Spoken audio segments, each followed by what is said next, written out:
On a hot night in Detroit, two police officers were patrolling the dark, deserted downtown streets. It was an area known for its history of theft and assault, so any suspicious behavior was closely monitored. They spotted a black car parked in an alley, with the interior lights on, which immediately caught the officers' attention. Officer Jordan, a robust man with stern features, looked at his partner, young Officer Greg, and gestured toward the vehicle with a nod. "Let's check out that car," he said, adjusting his belt, already preparing for any unforeseen situation. Greg nodded but hesitated for a brief moment as he observed the man sitting in the driver's seat. The man seemed calm, dressed in formal clothes, flipping through some documents, as if he weren't sitting in a dark and poorly lit alleyway in Detroit. Both officers approached the vehicle. Jordan, always straightforward, made the first contact. "Good evening, sir. License and registration, please," he requested in a tone that conveyed his unquestionable authority. The man in the car slowly raised his head, keeping his composure, and smiled politely. He was an African-American man, middle-aged, with a calm look and a firm voice. "Of course, officers," he replied, extending the documents calmly. "Is there a problem?" Jordan took the documents and, without answering immediately, cast a quick glance at Greg, who seemed uncertain about how to respond to the man's unusual calm. "We're investigating some suspicious activity around here." And, well, Jordan paused for a moment when he saw the name on the document, Richard Spencer. However, it still didn't ring a bell. "We'll just run your information, Richard. Please wait in the car."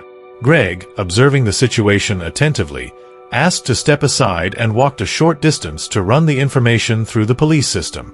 Meanwhile, Jordan stayed next to the car, observing Richard with a defensive stance. The man, however, remained calm, showing no signs of nervousness or discomfort, which seemed to make Jordan slightly uneasy. He was used to confrontations that involved nervous attitudes, yet this man showed none of that. Soon after, Greg returned, visibly different in expression. "Jordan," he murmured, trying to call his partner over for a private conversation. Jordan, who didn't like being interrupted, cast one last glance at Richard before taking a few steps aside with Greg. "What is it, Greg? Does he have any warrants?" he asked in a low voice, already expecting some new information that would justify the stop. Greg, however, seemed nervous. "No, Jordan. I checked the records, and that man in there, he's a federal judge. And from what I saw, one of the most respected in the state." Jordan blinked, processing the information while looking at Richard, who remained in the car, waiting patiently. The news seemed to have had a deep impact. "A federal judge?" Jordan repeated, trying to hide the shock in his voice. Greg nodded quickly, nervous. "Yes. Richard Spencer, federal judge at the district court. If anyone finds out we stopped him like this, we could be in serious trouble, man." Jordan felt a wave of panic flood his thoughts. Jordan took a deep breath, trying to hide the nervousness now mixed with a pang of regret. He approached the car, and his tone of voice had softened, almost cordial. "Judge Spencer," he said, with a slight nod of his head, "we didn't realize who you were. I think this was just a misunderstanding. We apologize for the inconvenience."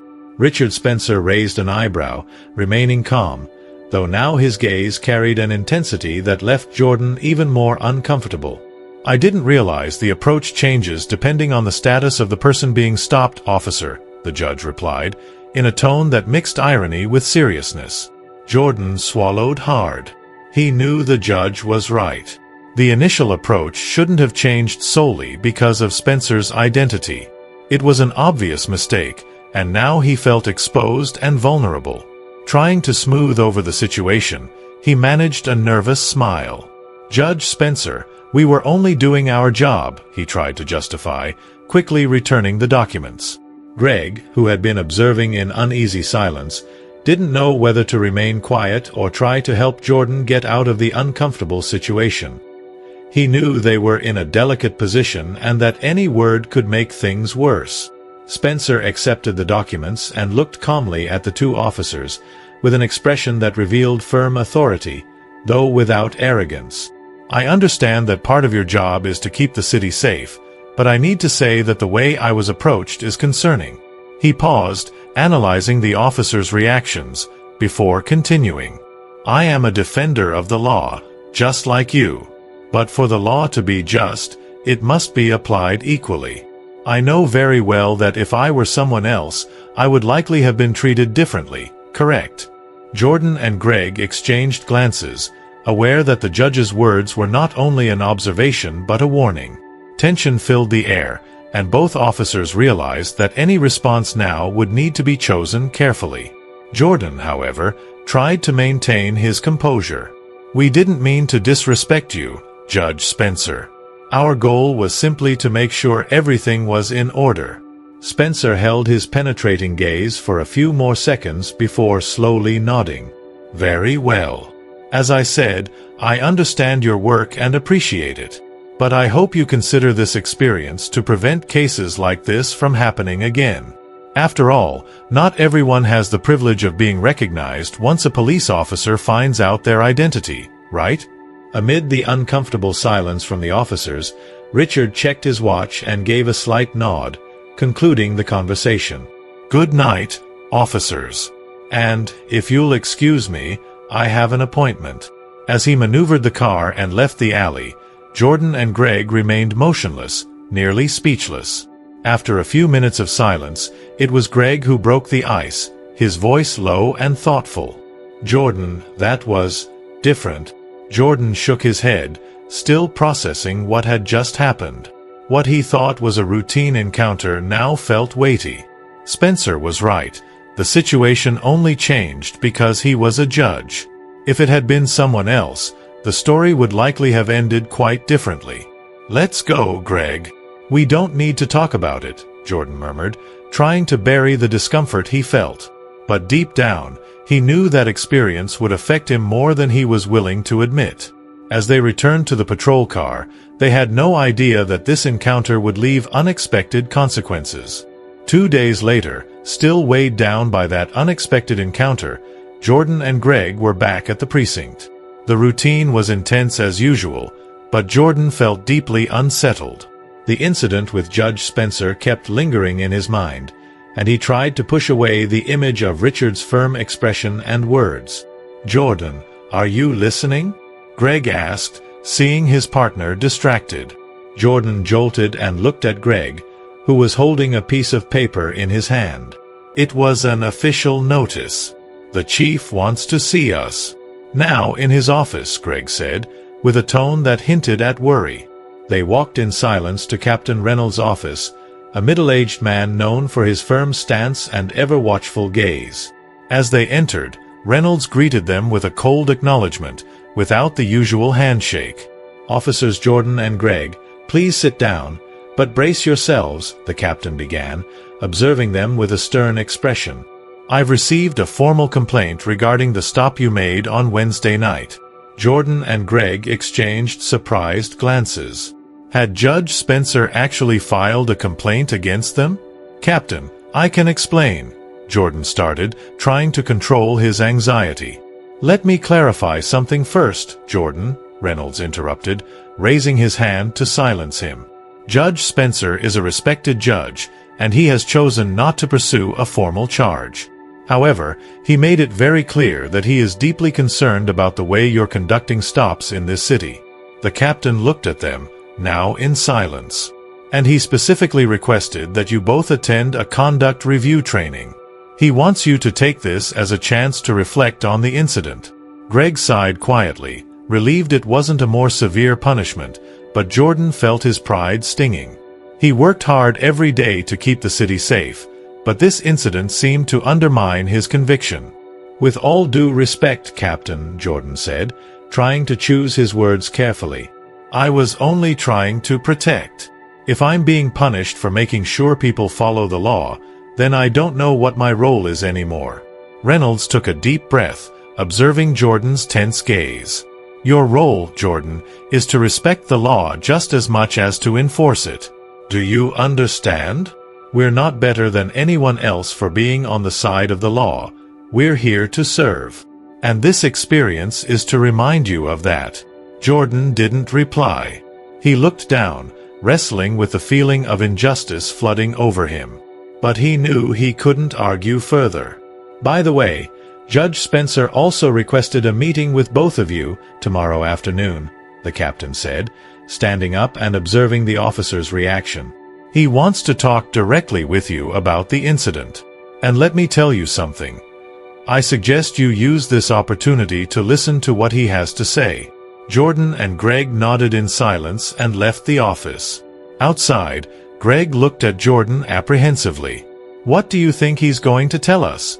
he asked, clearly nervous. Jordan remained silent for a few moments before responding. "I don't know, Greg. But we better be ready." The next afternoon, Jordan and Greg arrived at the federal courthouse. Tension filled each step they took across the grand marble lobby.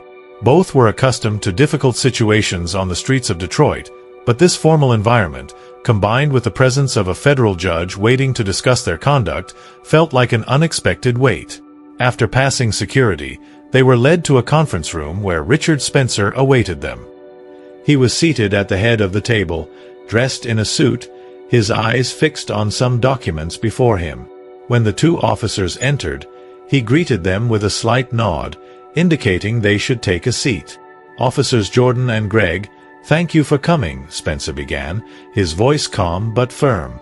"I'm not here to intimidate you, but to have an honest conversation. I want to understand what happened that night and, perhaps, clarify some things." Greg offered a nervous smile and nodded, but it was Jordan who, gathering all the composure he could muster, responded first. "Judge Spencer, we truly apologize for what happened. It wasn't a personal approach, just a routine procedure in a difficult area." Spencer remained silent for a few moments, analyzing Jordan's words. His gaze was piercing, but there was no hostility. Instead, he seemed interested in understanding what motivated each decision the officers had made that night. "Officer Jordan, I understand that you deal with difficult situations daily. I know what it's like to be under constant pressure to maintain order. However," he continued, looking directly at Jordan, "do you think everyone passing through that area would have been stopped the same way I was? Be honest." The question caught Jordan off guard. He hesitated but knew that lying would be an insult to the judge's intelligence. Maybe not everyone. But we assess based on each person's behavior," Jordan replied, without much conviction, trying to justify what even he couldn't fully explain. Spencer nodded, sensing the officer's difficulty. "That's precisely the issue, Jordan. Many times, our assumptions shape the way we act. As police officers, you have an enormous responsibility but also a power that, if used arbitrarily, can be devastating." He paused, weighing his next words. "My intention in calling you here isn't to expose your mistakes, but perhaps to help you see what I see." Greg, who had been quietly listening until then, mustered the courage to ask, trying to better understand the judge's point. "And what exactly do you see, Judge Spencer?" Spencer leaned back in his chair, taking a deep breath before answering.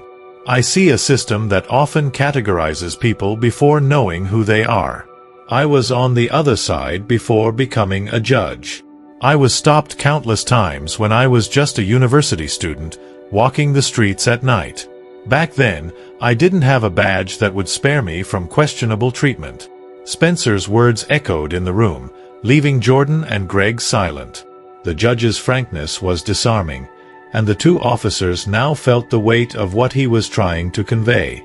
"Maybe now I have a chance to help you see that," Spencer continued. "I want you to imagine how many people in Detroit, or in any other city, face this type of stop without having someone to hear their side of the story. And frankly, I'm trying to prevent these cases from becoming numbers in my courtroom." Jordan lowered his gaze, processing what he was hearing. Finally, he felt the impact of those words, as if an invisible barrier that had always separated him from his objectives had been torn down. "Judge Spencer," he said, raising his head, "I hadn't thought of it that way. Thank you for showing me. Spencer managed a slight smile. Well, that's precisely why I wanted to talk with you. Now, officers, I only ask that you keep this in mind when you're out on the streets. Perhaps you can make a difference. And by doing so, you'll strengthen the image the city has of the police.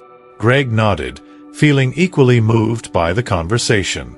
Thank you for giving us this opportunity, Judge Spencer. We'll take it seriously, Greg said sincerely. Spencer stood up, indicating the end of the meeting. He extended a hand to each of them, symbolizing that there were no hard feelings, only a hope for change. Justice is a daily construction, gentlemen. Make it fair. And with that, the officers left the building, minds swirling with thoughts, aware that they had left that room with more than just a lesson. They now bore the responsibility of honoring the commitment they had made to Spencer. On the way back to the precinct, the silence between Jordan and Greg was almost palpable. Both reflected on Judge Spencer's words, feeling that something had deeply changed in their outlook. It was as if that conversation had slowly stripped away a layer of insensitivity imposed on them by their daily patrol routines. Upon arriving at the precinct, Jordan was called by Captain Reynolds. He entered the office, trying to mask the apprehension he still felt. The captain watched him silently for a moment, as if evaluating subtle changes in Jordan's demeanor. "How did the meeting with Judge Spencer go?" Reynolds asked, without preamble. Jordan hesitated for a moment, searching for the right words. "It was instructive, Captain. The judge made us see the impact of our stops, not just on the law, but on people. He talked about the preconceived judgments we make without realizing it." Jordan spoke with a more humble tone, as if he were rediscovering himself. Reynolds nodded, but his gaze showed that he wanted to hear more. "And what are you going to do with that, Jordan?" the captain pressed. Jordan took a deep breath, feeling the importance of his answer. "I'm going to try to see things differently from now on. I'll do whatever it takes to make people trust me and my work more," he replied, with a sincerity that surprised him. The captain remained silent, but a slight nod indicated he was satisfied with the response. As he left the office, Jordan found Greg in the hallway, and they exchanged a look of mutual understanding. They knew it wouldn't be easy to change deeply ingrained patterns, but they were willing to try. That same night, while patrolling a busy area, they received a call about a supposed fight in a parking lot near a school. When they arrived, they saw a young man, about 20 years old, arguing with an older man who appeared to be the owner of a dented car. Previously, Jordan would have approached with authority, ready to control the situation and question those involved. But this time, he and Greg decided to listen first. "Good evening, gentlemen," Jordan said, maintaining a calm and friendly tone. "Can we understand what's going on here?" The older man, visibly nervous, began speaking first, explaining that the young man had backed into his car too hastily. The young man, still agitated, was trying to explain himself, though he was clearly embarrassed. "I didn't mean to hit it. I thought I had enough space. I don't even know how I'll pay for the repair," the young man said, visibly ashamed. Jordan nodded, patiently listening to both sides. Then, he looked at the older man and suggested an alternative solution. "I understand that you're upset, but maybe we can resolve this differently. How about you exchange information and try to work out a solution without lawyers or insurance? We can help formalize a simple agreement if both of you agree." Surprised by the suggestion, the older man considered it and, after a few seconds, nodded. The young man looked relieved and thanked them repeatedly for the chance to resolve the issue without complications. They exchanged information, and the tense atmosphere quickly dissipated, ending with a handshake. As they walked away, Greg looked at Jordan, impressed. "Who would have thought, huh? This was the kind of situation that, before, might have ended in more trouble." Jordan smiled back, feeling the weight of a true transformation. He knew he couldn't fix every injustice or change people's perception of the police overnight, but small actions like this could make a difference. That same week, they received an unexpected invitation. Judge Richard Spencer had organized an event on public safety reform and requested their presence as speakers. Spencer wanted them to talk about the impact of the training they had received and how police work could be more inclusive and fair. On the day of the event, the room was packed. There were police representatives, community leaders, and even some citizens who had previously had issues with the police. Jordan and Greg were nervous but determined to share what they had learned. When it was their turn to speak, Jordan looked at the audience and met Spencer's gaze, who gave him a small nod of encouragement. Jordan took a deep breath and began.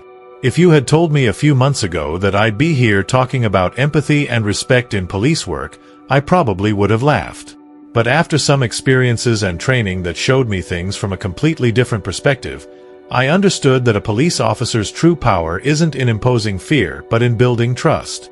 Greg nodded beside him, adding, "This training made us realize that we're not here to control, but to serve and protect. And that means listening, observing, and remembering that everyone deserves respect, no matter who they are." The speech was well received, with warm applause. Spencer, watching from a corner of the room, smiled with satisfaction. After the event, he approached Jordan and Greg to congratulate them. "Congratulations, gentlemen. Not only did you manage to change your own perspectives, but you also showed that transformation is possible." Jordan smiled, grateful. "We wouldn't have gotten here without your intervention, Judge Spencer. Thank you for giving us this opportunity for change." Spencer shook his head. "You did all the work. I just showed you the door. You chose to walk through it." That night, as they returned to their patrols, Jordan and Greg had a new perspective on what it meant to serve their city. Now, more than ever, they were committed to the idea of making a difference, one approach at a time, one conversation at a time. In the weeks that followed, Jordan and Greg were placed under supervision in a series of conduct and community engagement trainings. The program required them to participate in conflict simulations and discuss ways to build more humane relationships with citizens. The experience was exhausting, but little by little, they began to see the value in each exercise. As the training progressed, Jordan started noticing deep changes in how he viewed his own work. Gradually, he came to understand that empathy and respect could transform the way people saw the police in their community. One night, while patrolling a busy area, they received a call about a supposed fight in a parking lot near a school. When they arrived, they saw a young man of around 20 arguing with an older man, who appeared to be the owner of a dented car. In the past, Jordan would have approached assertively, ready to control the situation and question those involved. But this time, he and Greg decided to listen first. "Good evening, gentlemen," said Jordan, keeping a calm, friendly tone. "Can we understand what's going on here?" The older man, visibly agitated, spoke first, explaining that the young man had backed into his car too hastily. The young man, still shaken, was trying to explain himself, but his embarrassment was evident. "I didn't mean to hit it. I thought I had enough space. I don't even know how I'll pay for the repair," he said, clearly ashamed. Jordan nodded, listening patiently to both sides. Then, he turned to the older man and offered a different solution. "I understand that you're upset, but maybe we can resolve this another way. How about you exchange information and work out a friendly agreement, without needing lawyers or insurance? We can help formalize a simple arrangement if that works for both of you." Surprised by the suggestion, the older man paused, considering it, and after a few seconds, nodded. The young man looked relieved, thanking them repeatedly for the chance to resolve things without complications. They exchanged information, and the tension quickly faded, ending in a handshake. As they walked away, Greg looked at Jordan, clearly impressed. "Who would have thought, huh? This was the kind of situation that might have ended in more trouble before." Jordan smiled back, feeling the weight of a true transformation. He knew he couldn't fix every injustice or change people's perception of the police overnight, but small acts like this could make a difference. Later that same week, they received an unexpected invitation. Judge Richard Spencer had organized an event on public safety reform and requested their presence as speakers.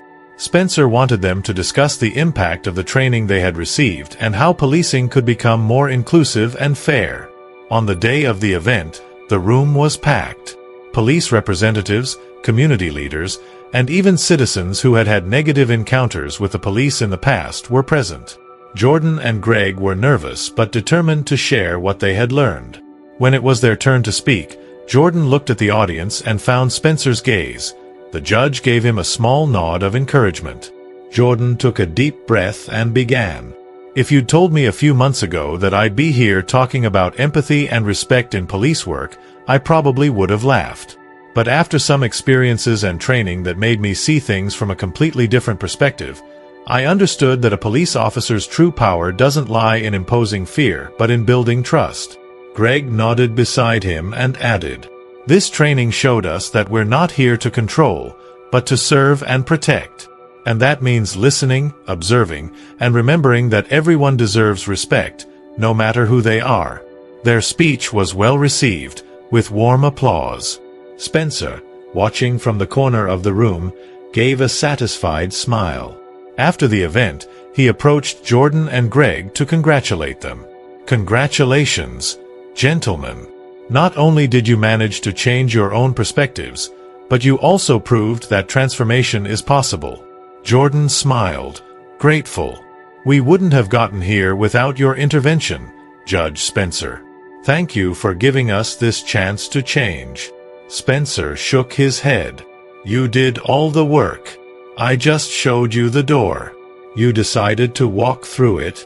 That night, as they returned to their patrol, Jordan and Greg had a new perspective on what it meant to serve their city. Now, more than ever, they were committed to making a difference. One interaction at a time, one conversation at a time.